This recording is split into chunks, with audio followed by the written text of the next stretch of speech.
In the final days of September 1939, the broader situation of the Polish state was defined by collapse and fragmentation. The Wehrmacht, advancing since September 1st, had secured most of the country's territory, while the Soviet invasion from September 17th completed the encirclement. Warsaw surrendered on the 28th of September. Modlin Fortress fell soon after, and isolated garrisons at Hell and other strongholds prepared to capitulate. Yet in the eastern region of Lublin, south of the Vistula, and near the towns of Kock, Serokomla, and Adamów, one organized Polish force remained intact. This force was the independent operational group Polizzi, commanded by General Franciszek Kleberg. It would fight the final battle of the September campaign. The origins of Kleberg's group lay in the mobilization of the Brest area and the remnants of units retreating before German and Soviet advances. Unlike the formations destroyed during the encirclements at Bzura or Kampinos, Polizzi remained relatively cohesive, benefiting from the organizational skills of Kleberg, a professional officer with staff experience in both Polish and Austro-Hungarian service. By late September, his group consisted of approximately 18,000 to 20,000 men, formed from disparate elements: border protection units, reserve formations, cadet schools, and gendarmerie detachments. Equipment was varied and often incomplete, but morale was sustained by the determination to continue resistance as long as possible.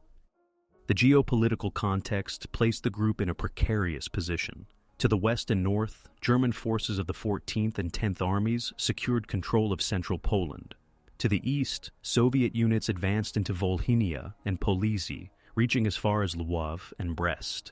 Between them, Kleberg's force remained unencircled, but without external support. Allied guarantees from Britain and France, though politically binding, had not translated into significant military relief.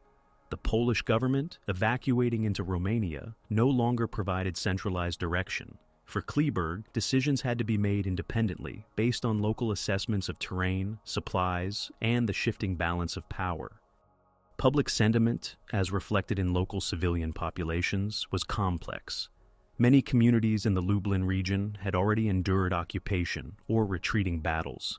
Civilians faced requisitioning of food and livestock, the presence of refugees, and the uncertainty of shifting control. Some offered assistance to Polish units, providing shelter and supplies, while others adopted cautious neutrality, aware of the risks of reprisals should German or Soviet forces return. The arrival of the Polizzi group brought a temporary sense of protection, but also drew the inevitability of conflict to their villages and fields. German planning in this sector was defined by the need to secure communication lines and eliminate remaining resistance.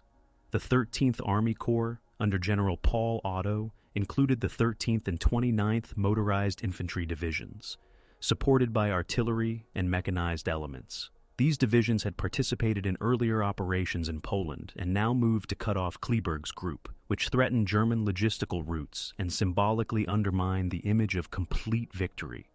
Estimates placed German strength at roughly 30,000 to 35,000 troops, well equipped with motorized transport, artillery, and air support from the Luftwaffe. Thus the conditions were set for the Battle of Kock. It would not be a decisive clash in terms of strategic outcome. Poland as a state was already occupied, but it would represent the last organized confrontation of the September campaign.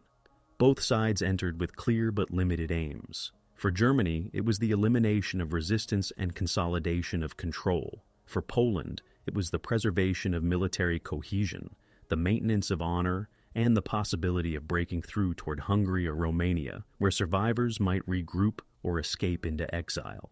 The stage was prepared for a final engagement that would conclude the campaign, fought in the countryside around Kock in the opening days of October 1939. The opening phase of the Battle of Kock began on October 2, 1939, when German forces first encountered elements of General Franciszek Kleberg's independent operational group Polizzi. Until this point, the Polish formation had maneuvered largely unopposed, gathering stragglers, securing supplies, and reorganizing into a coherent fighting force. Its presence in the Lublin region came to German attention, as reports indicated organized units still operating despite the collapse of the rest of the Polish front. For the German command, the task was to eliminate this pocket before it could retreat south toward Hungary or Romania, or attempt to link with other residual units. The German 13th Army Corps, commanded by General Paul Otto, directed 2 divisions into the area, the 13th Motorized Infantry Division and the 29th Motorized Infantry Division. Both were experienced from earlier operations in central Poland and equipped with motorized transport, artillery, and reconnaissance detachments. Their rapid mobility made them well suited to outmaneuver and encircle isolated opponents.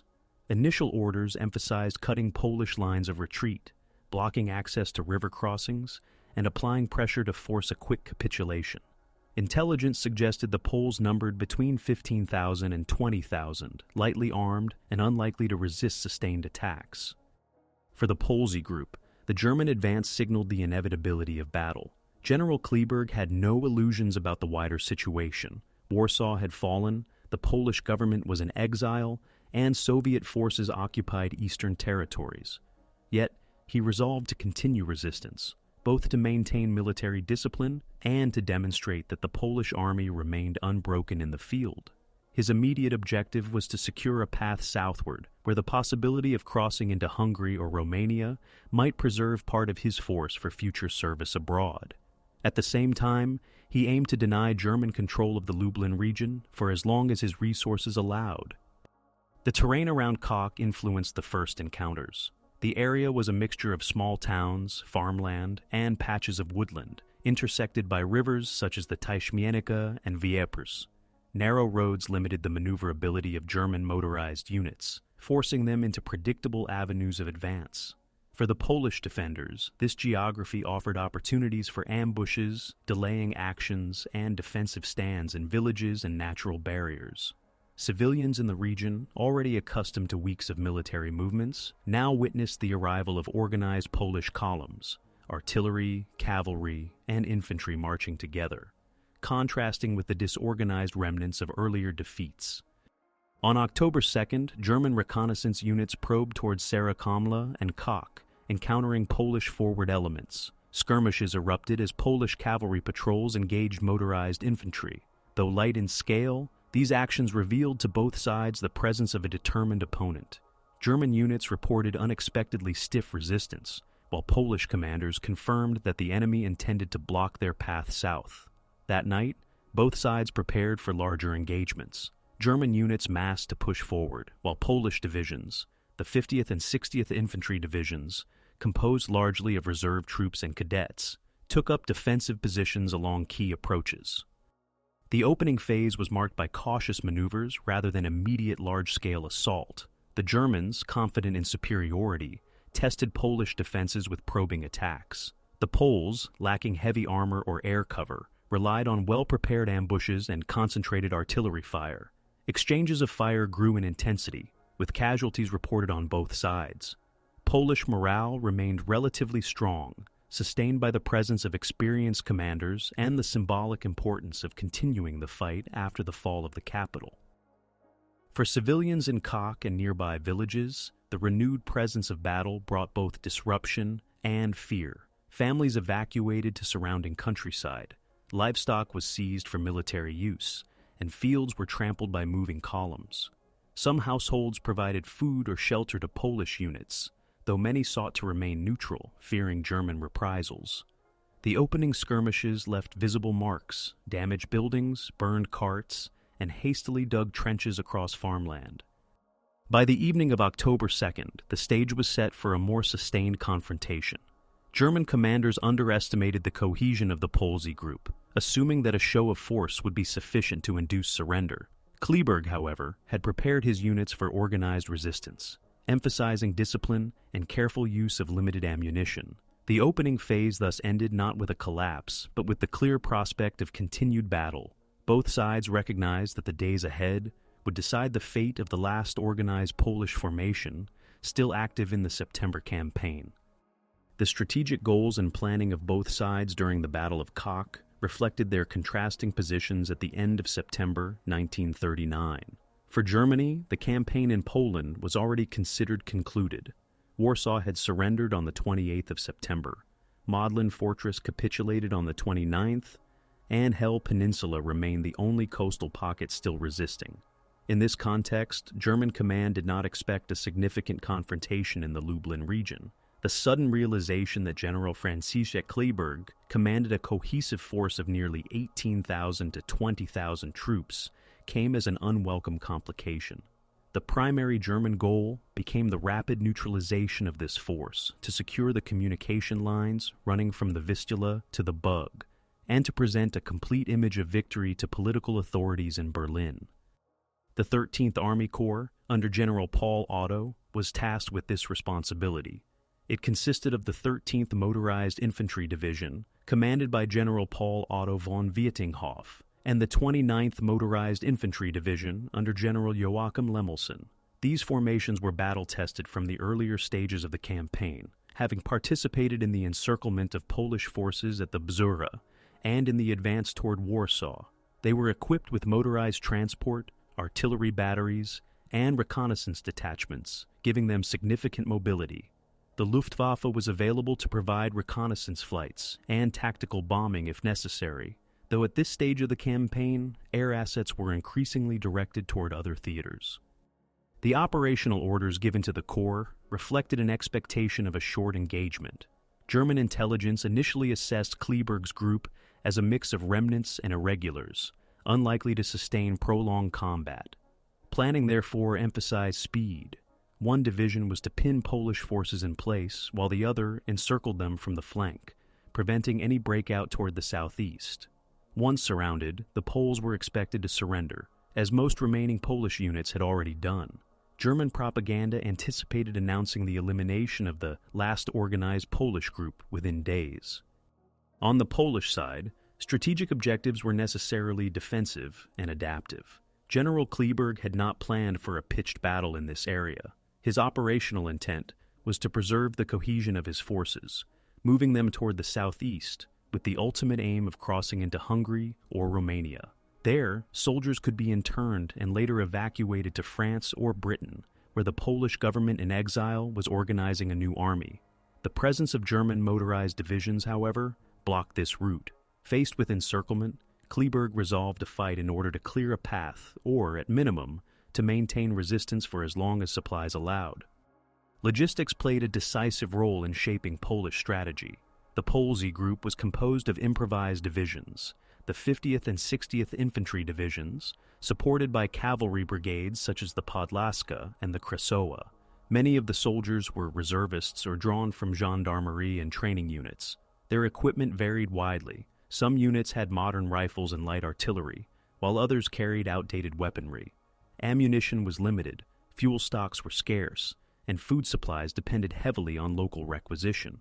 Nonetheless, the group had a functional command structure, competent staff officers, and an unusually high level of discipline for a force assembled in such difficult circumstances.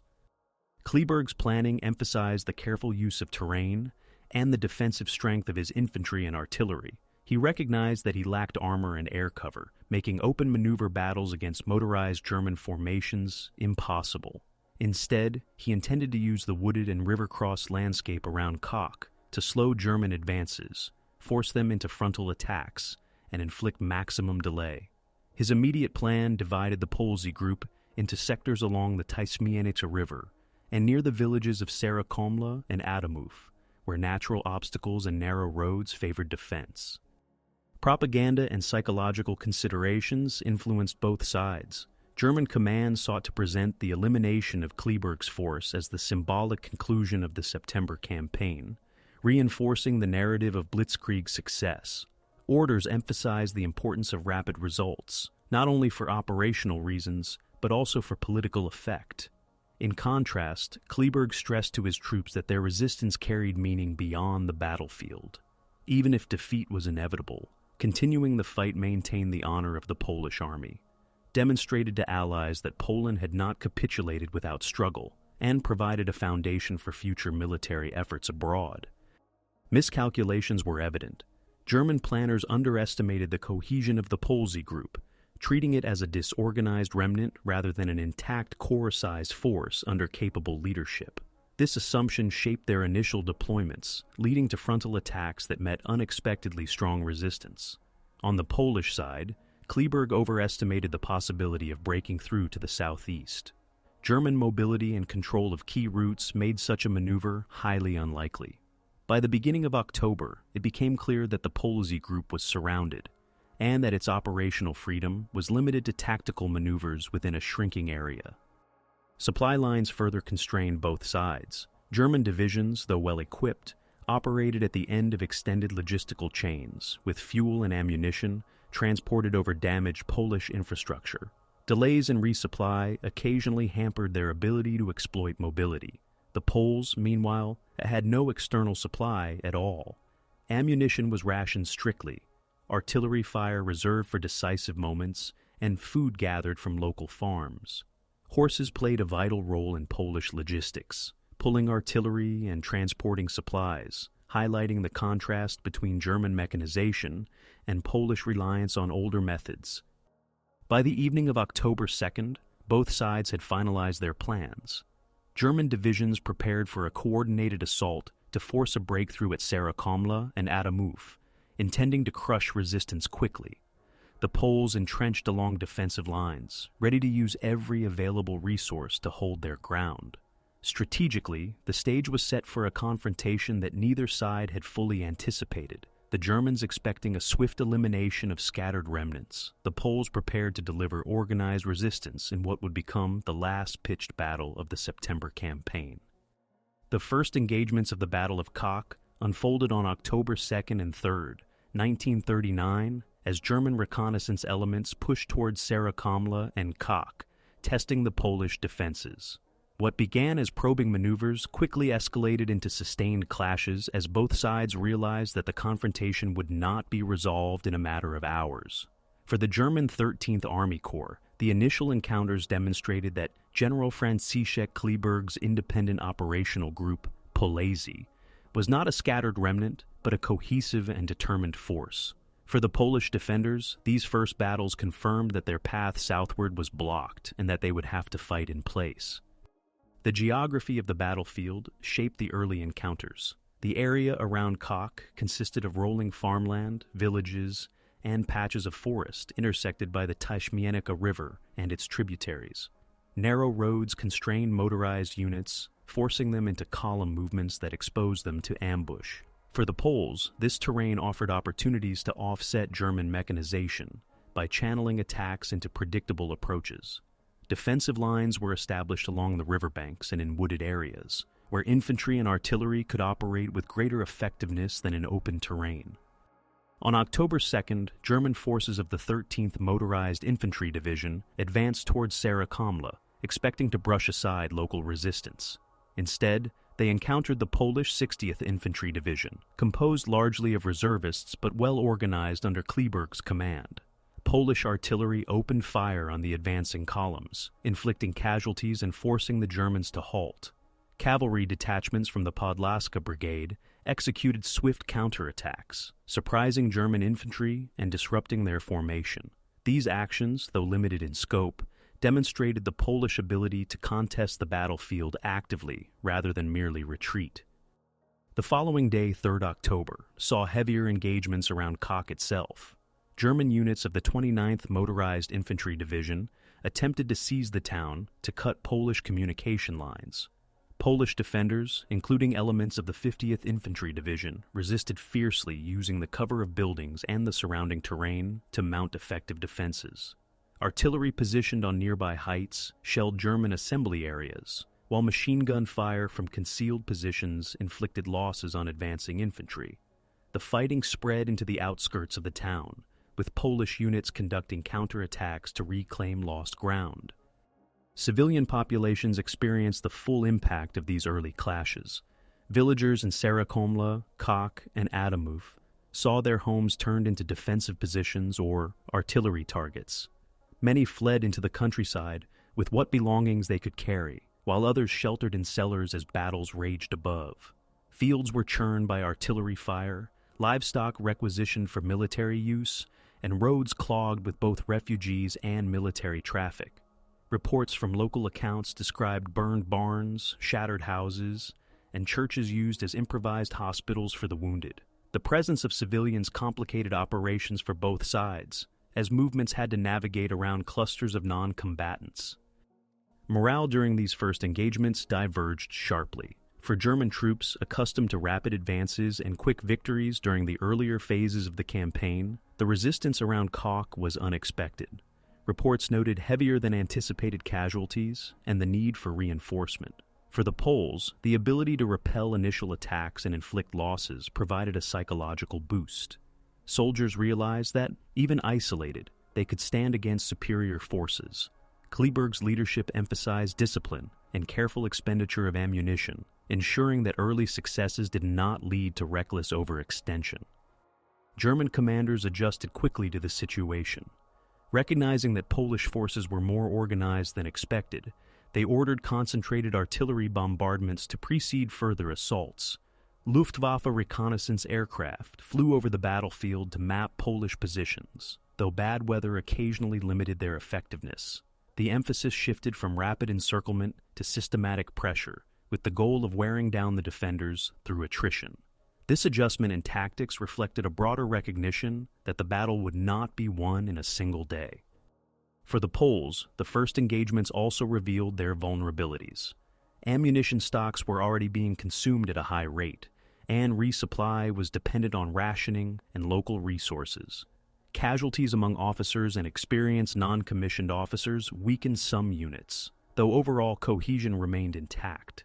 The cavalry brigades, effective in raids and counterattacks, suffered losses from German machine gun and artillery fire, underscoring the risks of using horse-mounted units against motorized opponents. Still, their mobility allowed them to strike unexpectedly and then retreat, buying time for infantry to reorganize. By the end of October 3rd, the contours of the battle were clear. German motorized divisions, though superior in numbers and equipment, faced determined Polish resistance anchored in strong defensive positions. The Poles, though under constant pressure, maintained control of key terrain and inflicted losses that slowed the German timetable. The clash had begun in earnest, with neither side achieving decisive results in the opening phase. For the Germans, this was a sign that the campaign in Poland was not quite finished. For the Poles, it was proof that organized resistance, even at the 11th hour, remained possible. The stage was set for the battle's escalation, as both sides prepared to commit larger forces in the days to come. The escalation of the Battle of Kock unfolded between October 4th and 5th, 1939, as both Polish and German commanders committed additional forces and the fighting spread across a broader front. What began as local engagements around Sarakomla and Kock turned into a series of larger confrontations involving multiple Polish divisions and the full weight of the German 13th Army Corps. The crisis of the campaign emerged as each side confronted logistical strains, mounting casualties, and the realization that this clash represented more than just another skirmish. It was the last organized battle of the September campaign. On October 4th, German forces attempted to break through Polish positions near Adamów and Tausen. Units of the 13th Motorized Infantry Division advanced along narrow roads, supported by artillery barrages designed to weaken resistance.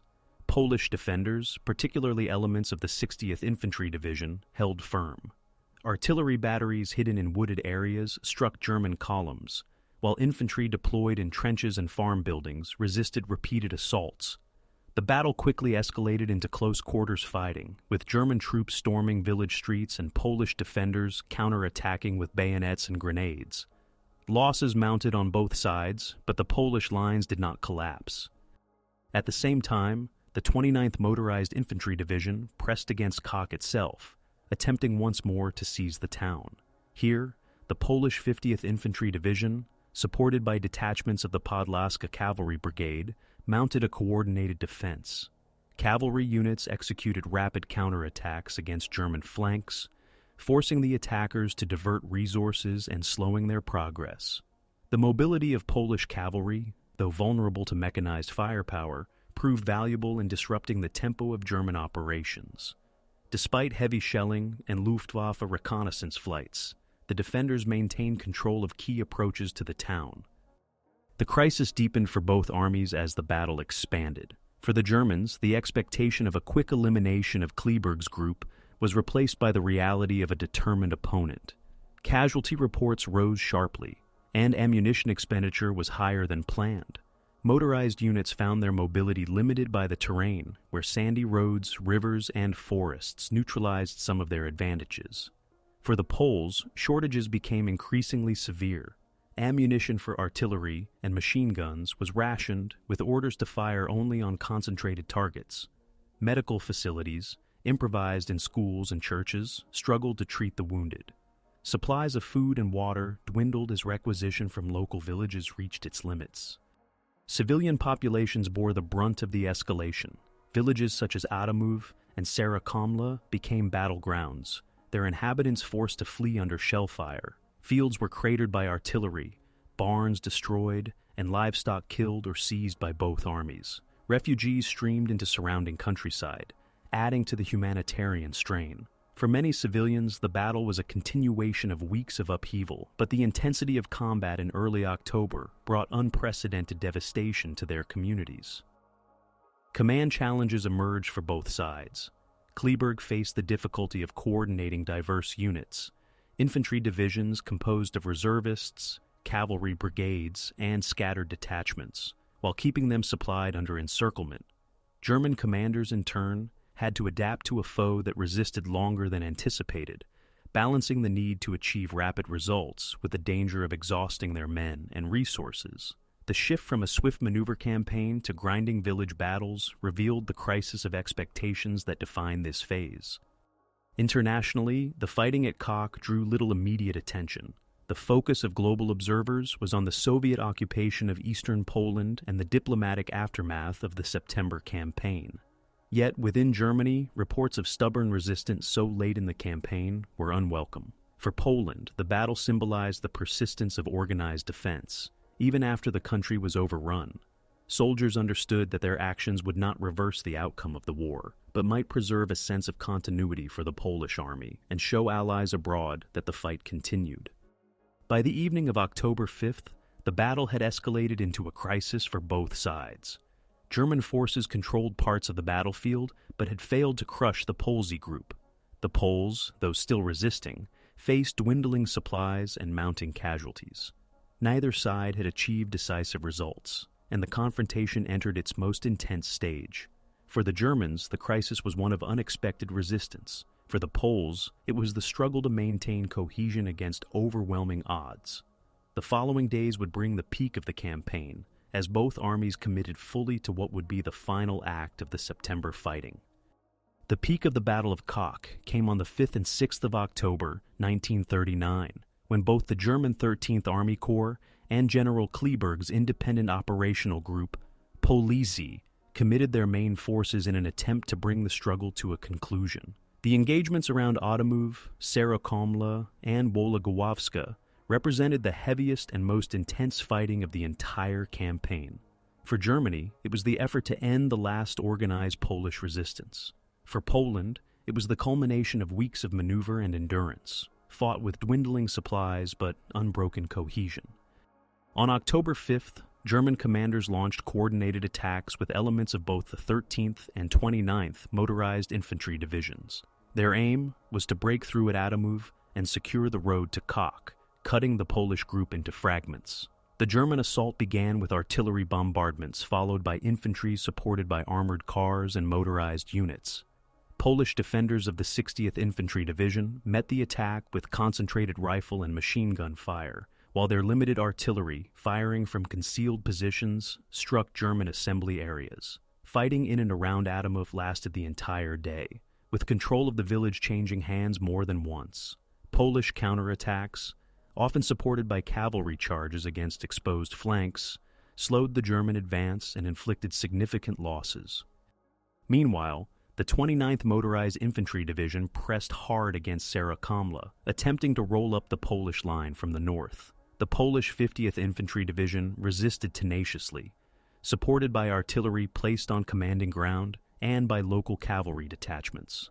The terrain, a mixture of open fields and wooded patches, forced the Germans into narrow avenues where their mechanized units could not fully deploy.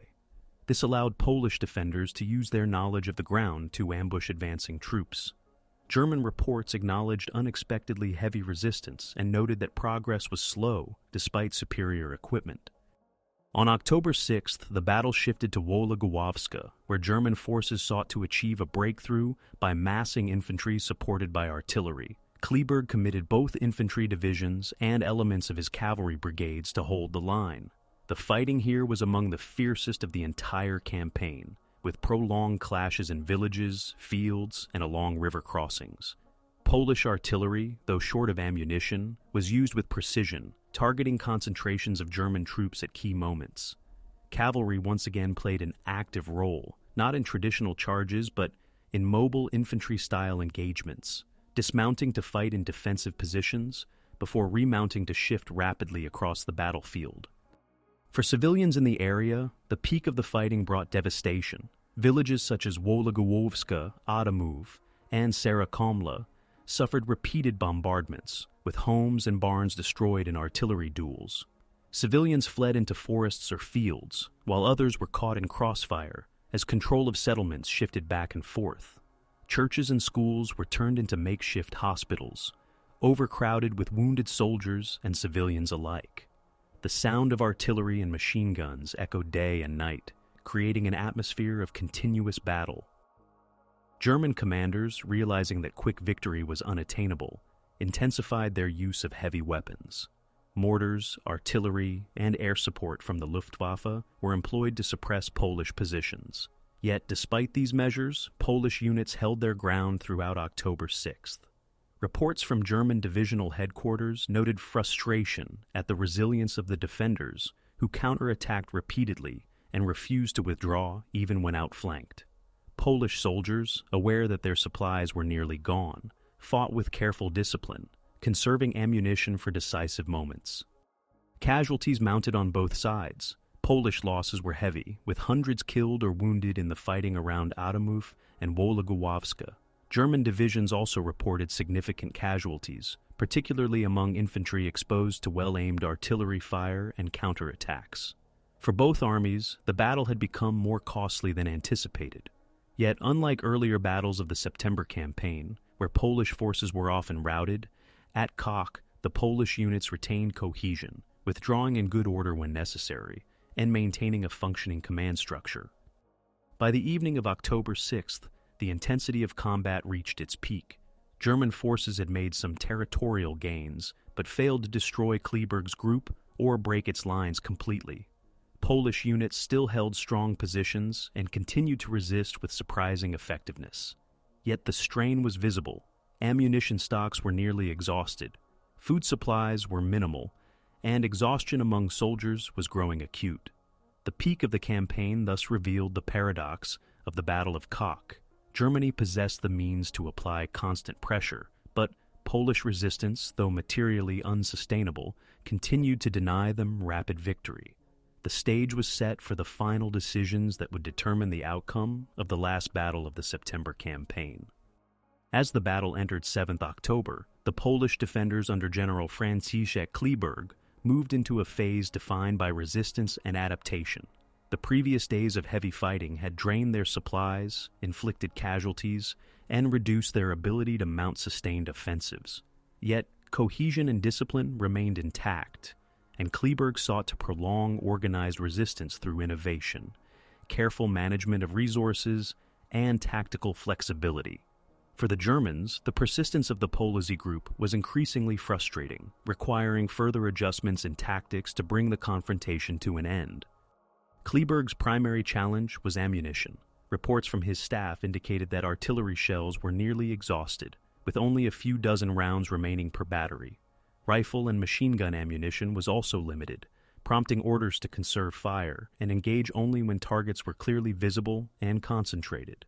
To compensate, Polish units emphasized mobility and deception. Cavalry detachments carried out swift raids against German outposts, harassing supply lines and forcing the enemy to divert troops for protection. Infantry shifted positions frequently, creating the impression of larger forces and avoiding encirclement. Decoy positions made from logs and rubble were constructed to attract German fire, preserving the real defensive lines. Medical and logistical adaptation became equally vital. Improvised hospitals and churches and schools were overwhelmed, with wounded soldiers lying on straw beds or directly on floors. Lacking proper medical supplies, doctors and medics resorted to makeshift treatments, using torn uniforms as bandages and limited alcohol stocks as disinfectant. Food rations were reduced further, with soldiers subsisting on bread, potatoes, and what could be requisitioned from local farms.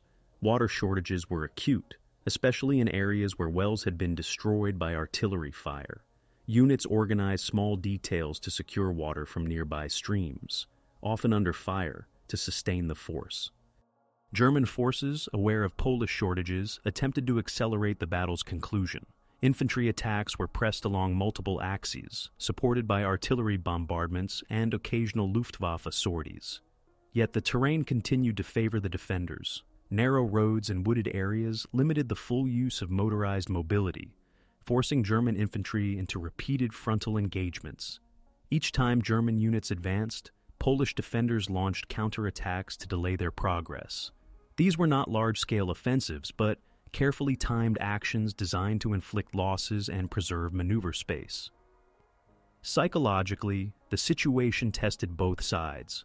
For Polish soldiers, the knowledge that no relief was coming and that the broader campaign was already lost weighed heavily. Yet Kleeberg's leadership emphasized duty, discipline, and the symbolic value of continued resistance. His officers communicated clearly with the troops, explaining the rationale for each maneuver and maintaining morale through transparency and order. Soldiers responded with determination, motivated by the belief that their resistance carried meaning beyond the battlefield, even if defeat was inevitable. For German troops, accustomed to rapid victories in earlier stages of the September campaign, the prolonged resistance at Kock was demoralizing. Reports from divisional headquarters noted fatigue, higher than expected casualties, and frustration at the inability to deliver a decisive blow. The need to commit additional artillery and infantry resources to eliminate Kleeberg's group diverted attention from other operational tasks. The Germans adapted by increasing their use of coordinated assaults, massing infantry to overwhelm Polish positions, and then consolidating ground methodically. Civilian populations adapted alongside the military. Many villagers who had not fled earlier now lived in constant movement, hiding in woods during the day and returning at night to salvage food or belongings. Others assisted Polish troops by providing intelligence on German movements or guiding units through familiar terrain. At the same time, civilians bore severe hardships. Homes were destroyed, fields ruined, and livestock seized by both armies. Their endurance mirrored that of the soldiers, marked by improvisation and survival in the midst of devastation. By the end of 7th October, it was clear that the Polish defenders could not sustain resistance indefinitely. Ammunition was nearly gone, rations were at their limit, and exhaustion was visible in every unit. Yet the ability of Kleeberg's force to adapt under siege conditions allowed it to resist longer than anticipated. German commanders prepared for the final push, convinced that another day of pressure would break the last organized Polish formation. The battle had become a test not only of weapons and numbers, but of endurance, adaptation, and the will to continue fighting in circumstances where the outcome was no longer in doubt. The turning point of the Battle of Kock came on the 7th and 8th of October, 1939, when the cumulative effect of attrition, shortages, and encirclement forced General Franciszek Kleeberg to confront the limits of further resistance. Up to this stage, the independent operational group Polesi had maintained cohesion, repelling German advances and even launching counterattacks that surprised the 13th and 29th Motorized Infantry Divisions. Yet the material imbalance was insurmountable. Ammunition stocks had reached critical levels, food was virtually exhausted, and medical resources had collapsed under the weight of casualties. What had begun as a determined stand was now becoming an unsustainable fight for survival. On 7th October, Polish units continued to resist around Adamów and Wologłowska. Cavalry detachments carried out dismounted counterattacks, temporarily halting German infantry and inflicting local losses. However, these actions came at a high price. Ammunition for rifles and machine guns was running out, forcing soldiers to limit their fire to close engagements. Artillery batteries had only a handful of shells left, used sparingly against German concentrations. Once these were fired, the heavy guns fell silent, leaving the defenders without their most effective deterrent. German commanders noted the reduction in artillery fire and recognized that the Poles were nearing exhaustion. On October 8th, the Germans pressed forward with renewed determination. Infantry of the 13th Motorized Division advanced in strength toward Wologowska, supported by concentrated artillery fire. The Polish 50th Infantry Division resisted fiercely, but was gradually pushed back. In Adamów, German forces of the 29th Motorized Division seized key positions after prolonged fighting, despite counterattacks by Polish cavalry brigades. Losses on both sides were heavy, but the tactical momentum had shifted. German reports recorded the capture of villages and the destruction of several Polish positions, while Polish units withdrew in good order, but with diminishing capacity to regroup. Civilians in the area experienced the turning point in equally stark terms. Villages that had endured weeks of fighting were now devastated, with many homes destroyed and infrastructure ruined. Families hiding in forests or makeshift shelters faced starvation as local resources were consumed by armies. Some civilians, witnessing the inevitable outcome, began to seek accommodation with German authorities, while others continued to aid Polish soldiers by guiding them through terrain or sharing what little food remained. For many, the transition from temporary survival to long-term occupation had already begun. Within the Polish command, deliberations grew more urgent. General Kleberg convened his officers to assess the situation. Reports confirmed that many units had no more than a few cartridges per soldier. Cavalry brigades could maneuver, but lacked the firepower to hold positions. Artillery units had exhausted their ammunition and were effectively out of action. Medical staff reported that hospitals were overflowing, with the wounded lying untreated due to lack of supplies. Commanders recognized that while discipline remained intact, combat effectiveness was collapsing. For the Germans, the turning point represented the culmination of their strategy. The resistance that had frustrated them for days was finally giving way under constant pressure. Yet the battle had not been without cost. Both the 13th and 29th Motorized Infantry Divisions reported significant casualties, particularly in infantry regiments engaged in close combat. The stubbornness of the Polish defense had delayed operations and tied down resources that could have been redeployed elsewhere. Nonetheless, the outcome was no longer in doubt. The last organized Polish force was on the verge of surrender. By the evening of October 8th, Kleberg acknowledged that further resistance was futile. His troops had fought with determination, delaying a superior enemy for nearly a week, but without ammunition and supplies, they could not continue. Plans were made to preserve order during capitulation and to prevent unnecessary loss of life. Orders were issued to destroy remaining equipment that could not be carried away, including artillery pieces and communications gear. Soldiers were prepared for the prospect of becoming prisoners of war. The turning point of the Battle of Kock was not marked by a single decisive clash, but by the cumulative exhaustion of the Polish defenders. Their resistance had outlasted expectations, inflicted losses on the Germans, and symbolized the determination of the Polish army, even after the fall of Warsaw. Yet, by October 8th, the imbalance of resources and the absence of relief made surrender inevitable. The following day would see the formal conclusion of the last battle of the September campaign, closing the final chapter of Poland's armed resistance in 1939. The aftermath of the Battle of Kock unfolded between 8 and 6 October 1939, when General Franciszek Kleberg took the decisive step of ordering the capitulation of the independent operational group Polacy. After more than a week of sustained fighting against the German 13th and 29th of the Motorized Infantry Divisions, the Polish formation had reached the point of total material exhaustion. Soldiers had no ammunition for their artillery, only a handful of cartridges per rifle, and almost no food left in their rations. Despite maintaining cohesion and discipline to the very end, Kleberg recognized that further resistance would mean the pointless loss of life. On October 6th, after consultations with his divisional commanders, Kleberg announced his decision to surrender. Orders were given to destroy equipment that could not be evacuated. Artillery pieces were rendered unusable, communications gear dismantled, and remaining vehicles abandoned. Cavalry brigades, which had fought both mounted and dismounted throughout the battle, disarmed and gathered in assembly areas. soldiers were instructed to maintain order and discipline during the handover to German authorities, reflecting the professionalism of the force even in defeat.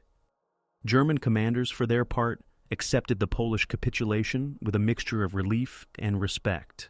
The stubborn defense of Kleeberg's force had delayed operations and inflicted losses greater than anticipated. Reports from the 13th and 29th Divisions recorded hundreds of casualties sustained in frontal assaults against well-prepared Polish positions. The capitulation eliminated the last organized resistance in Poland, allowing German command to finally declare the campaign completed. For Berlin, the surrender at Kock was politically significant. It marked the symbolic closure of the Polish campaign 4 weeks after its opening. Approximately 18,000 to 20,000 Polish troops entered captivity, joining the tens of thousands already held in German prisoner-of-war camps. Officers and enlisted men were marched under guard to assembly points, from which they were transported to internment camps in Germany. Conditions varied. Officers were often held separately in Oflags, while enlisted soldiers were sent to Stalags. Many would remain in captivity for years, while a smaller number would escape or be released, later joining Polish units abroad. For civilians in the region, the immediate consequence was the arrival of German occupation authorities. Villages damaged during the battle were left to rebuild under harsh conditions, with requisitions and restrictions imposed by the occupiers. The humanitarian consequences of the battle were stark. Civilian casualties were difficult to estimate, but many villages in the Kock, Adamów, and Sarakomla areas had suffered heavy damage from artillery and infantry fighting. Families displaced during the battle often returned to find their homes destroyed. Agricultural production, already disrupted by the September campaign, was further undermined as fields were scarred by craters and livestock lost. German military authorities quickly imposed requisition orders, seizing food, animals, and property to sustain their forces. For local populations, the end of fighting did not bring peace, but the beginning of a new phase of hardship under occupation. Within the Polish command, the surrender was carried out in an orderly manner. General Kleeberg personally met German officers to hand over his sword and formalize the capitulation. He emphasized that his troops had not been defeated in open battle, but had laid down their arms only because of the exhaustion of supplies. German accounts later acknowledged the unusual discipline of the surrendering units, noting that the soldiers remained in formation and handed over weapons systematically. This contrasted with the disorganized collapses of many earlier Polish formations. The withdrawal from the battlefield marked the conclusion of the September campaign. With the surrender at Kock, no major organized Polish unit remained in the field. Resistance would continue in other forms, through underground networks, partisan activities, and the formation of Polish forces abroad. But the regular Polish army had ceased to operate as a cohesive national force on home soil. For German command, the battle's conclusion freed divisions for redeployment and reinforced the image of a completed campaign. For Poland, it signified both the end of one phase of the war and the beginning of another, fought under occupation and in exile. The immediate aftermath of the battle was thus a complex mixture of relief and loss. For the Germans, the last pocket of resistance was eliminated. For the Poles, the capitulation preserved lives but closed the chapter of regular resistance in 1939. Civilians faced devastation and occupation, soldiers faced captivity, and commanders confronted the painful reality that their endurance had not been enough to alter the course of events. The battlefield of Kock, littered with destroyed equipment, fallen soldiers, and displaced civilians, became the final stage on which the September campaign reached its conclusion. The legacy of the Battle of Kock occupies a distinctive place in the history of the September campaign of 1939. Though it did not alter the outcome of the war's opening phase, the confrontation between General Franciszek Kleeberg's independent operational group, Polesi, and the German 13th Army Corps symbolized the endurance of the Polish army and the complexities of modern warfare at the moment of transition from national defense to occupation and exile. As the last organized battle fought by regular Polish forces on home soil in 1939, Kock became both a military episode and a point of reference in political and cultural memory. From a strategic perspective, the battle underscored the limitations of defensive warfare under conditions of encirclement and material inferiority.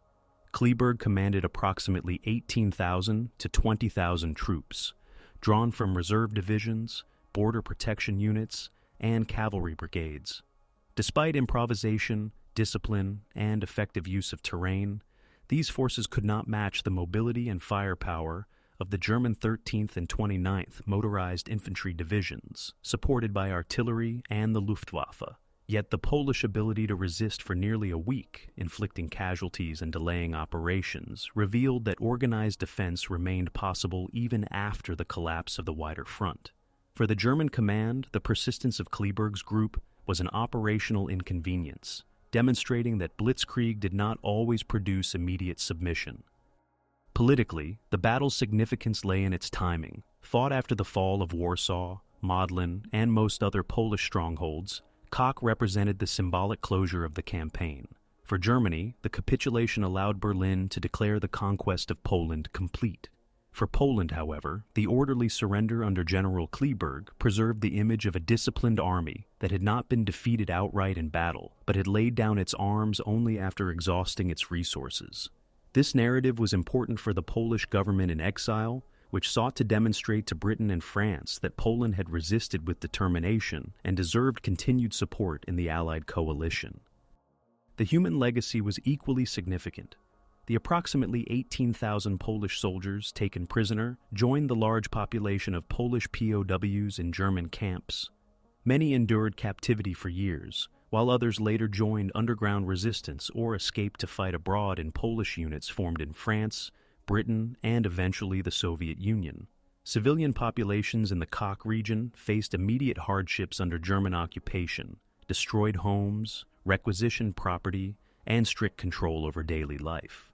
For them, the battle marked not an end to suffering, but the beginning of a long period of hardship that would last until 1944. Historiographically, the Battle of Kock has been interpreted as both an epilogue and a lesson. Military historians emphasize its demonstration of the value of cohesive leadership, even under desperate conditions. Kleberg's ability to maintain discipline and coordination among a force assembled from disparate units is often highlighted as a case study in effective command. At the same time, the battle illustrates the futility of isolated resistance once strategic context is lost. No matter how well fought, local victories could not reverse the consequences of overwhelming strategic imbalance and the dual German-Soviet invasion. In post-war Poland, the legacy of Kock was shaped by changing political contexts. During the communist era, the battle was commemorated as part of the wider narrative of anti-fascist resistance, though discussion of the Soviet invasion was often suppressed.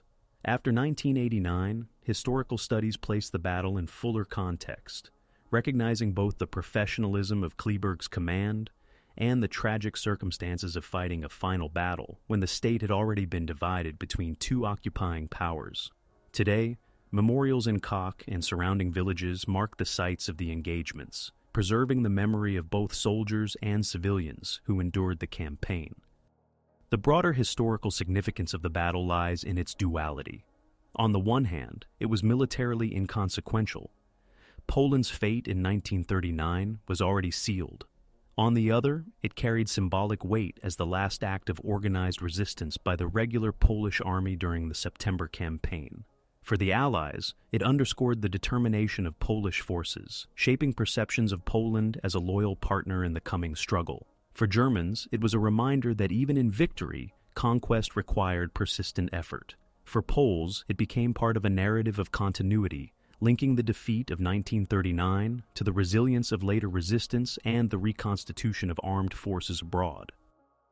Thus, the Battle of Kock stands as a final chapter of the September campaign, neither a decisive battle nor a forgotten skirmish, but a struggle that combined military professionalism, civilian suffering, and symbolic endurance. Its legacy endures as a reminder of the complexities of war, how a force cut off and without hope of relief could still fight with discipline to the very end, leaving behind a memory that transcended its immediate outcome.